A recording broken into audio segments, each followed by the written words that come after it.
In front of me is Motorola Edge 60 Fusion, and today I would like to show you how you can edit password saved in Google Passwords Manager.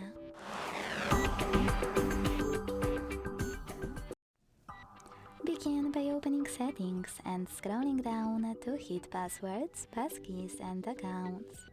Then hit Open under Google. Choose Google Password Manager and tap on the password you wish to edit. Enter your screen lock, hit Edit button and change whatever you want to.